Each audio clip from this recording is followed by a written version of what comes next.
Hi, welcome to another episode. Please don't forget to like, share, subscribe, and also don't forget to leave comment. Without wasting much time, let's dive in.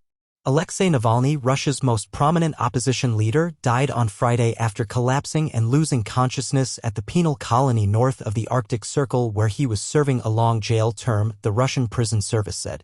Supporters cast him as a Russian version of South Africa's Nelson Mandela, who would one day be freed from jail to lead the country.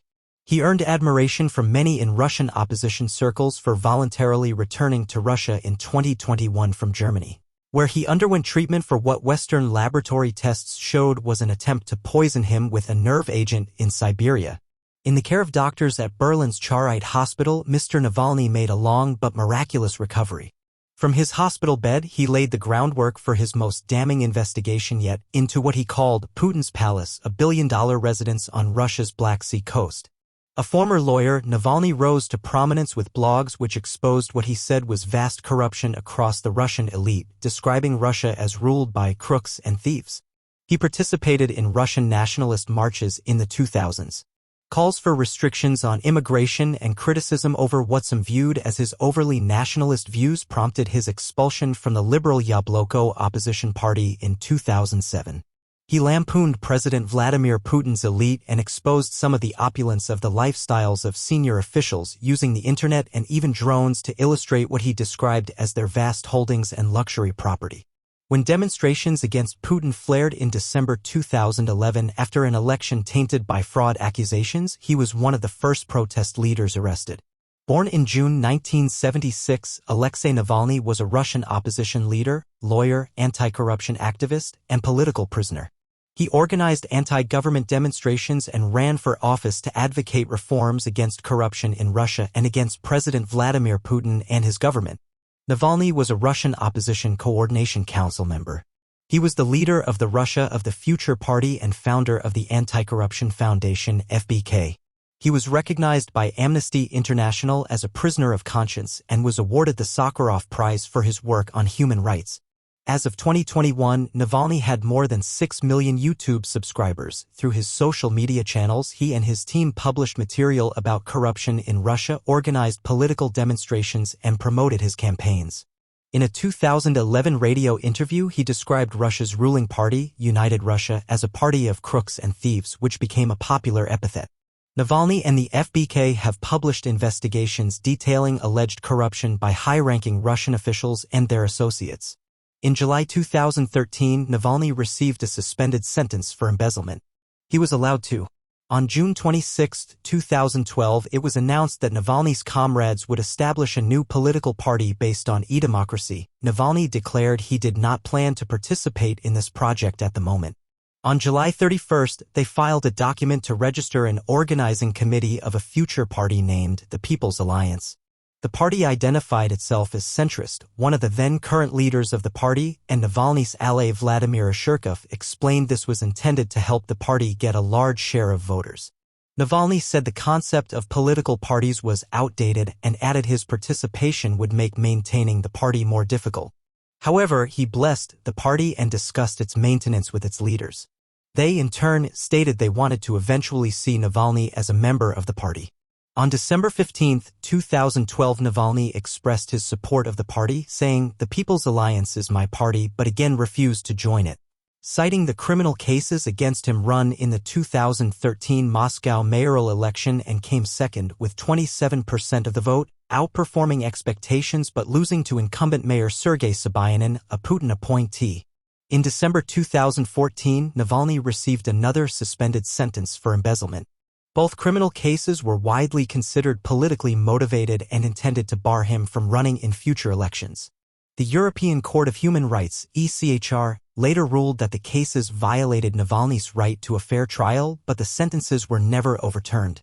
In December 2016, Navalny launched his presidential campaign for the 2018 presidential election but was barred by Russia's Central Election Commission, CEC, after registering due to his prior criminal conviction. The Russian Supreme Court subsequently rejected his appeal. In 2017, the documentary He Is Not Diamond to You was released, accusing Dmitry Medvedev, the then prime minister and previous president, of corruption, leading to mass protests. In 2018, Navalny initiated smart voting, a tactical voting strategy intended to consolidate the votes of those who oppose united Russia to the party of seats in elections. Navalny long forecast Russia could face seismic political turmoil, including revolution, because he said Putin had built a brittle system of personal rule reliant on sycophancy and corruption. When Mr. Putin invaded Ukraine, Mr. Navalny called on the people from his jail cell to take a stand, but only a small minority were brave enough to try. Anti-war protests were quickly crushed. Despite his best efforts to give a voice to the people, his message failed to resonate with a majority of Russians cowed by 2 decades of Mr. Putin's rule. The Kremlin piled fresh charges against him of extremism and terrorism, one count, absurdly, being the rehabilitation of Nazism. The Kremlin said Putin had been informed of his death. The Kremlin dismissed Navalny's allegations of vast corruption and Putin's personal wealth. Navalny's movement is outlawed and most of his senior allies have fled Russia and now live in Europe. Russian officials cast Navalny as an extremist who was a puppet of the U.S. CIA intelligence agency, which they say is intent on trying to sow the seeds of revolution to weaken Russia and make it a client state of the West. Navalny was detained countless times for organizing public rallies and prosecuted repeatedly on charges including corruption, embezzlement, and fraud. He said the accusations and convictions were politically motivated. Navalny had an extra 19 years in a maximum security penal colony added to his jail term in 2023 in a criminal case that he said was designed to cow the Russian people into political submission. In August 2020, Navalny was hospitalized in serious condition after being poisoned with a Novichok nerve agent. He was medically evacuated to Berlin and discharged a month later. Navalny accused Putin of being responsible for his poisoning, and an investigation implicated agents from the Federal Security Service. In January 2021, Navalny returned to Russia and was immediately detained on accusations of violating parole conditions while he was hospitalized in Germany, which were imposed as a result of his 2014 conviction. Following his arrest and the release of the documentary Putin's Palace, which accused Putin of corruption, mass protests were held across Russia. In February 2021, his suspended sentence was replaced with a prison sentence of over 2.5 years detention, and his organizations were later designated as extremist and liquidated, including the FBK.